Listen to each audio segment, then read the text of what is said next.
Okay, let's get our MIDI settings all set up now.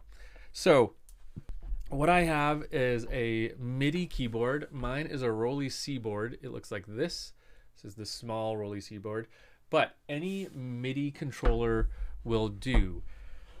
Most MIDI controllers have a couple octaves of notes, and they're actually pretty cheap. Maybe 100, 200 bucks. It's not a major investment for a decent MIDI controller. This is kind of a fancy one. I wouldn't recommend starting off with this, although I do love it. Okay, so this just has a USB connection, and I'm just going to plug it in right now. All right. So let's go back to our settings. And let's go to link, tempo, and MIDI. Okay, so this MIDI stuff down here is what we're looking at. Specifically, right now, we're looking at this area, okay? What this says, can I make this window bigger? I don't think I can, okay. What this says is my inputs and my outputs, okay? So if you have a MIDI keyboard, you're gonna play in notes. That's all input that is coming from your MIDI keyboard into live. So that's inputs, okay?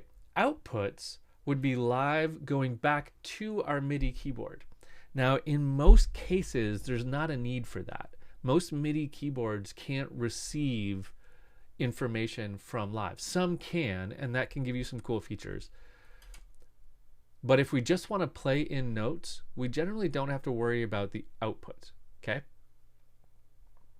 So let's look at the input. So these are things that Live knows about that I've plugged in either currently or recently. So Seaboard Rise 49, that is not the keyboard I just showed you. That is my other Rolly Seaboard that is a full 49 key. That is like right there. Seaboard Rise is the little one that I just showed you.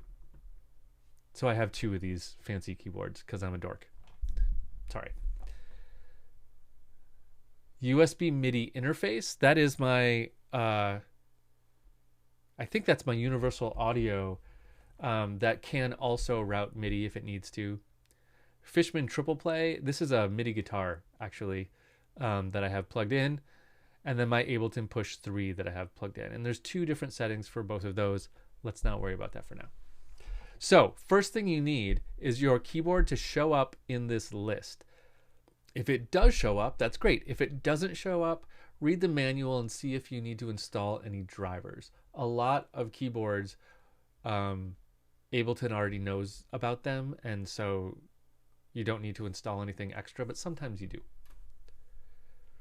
So that should get it to show up in this list.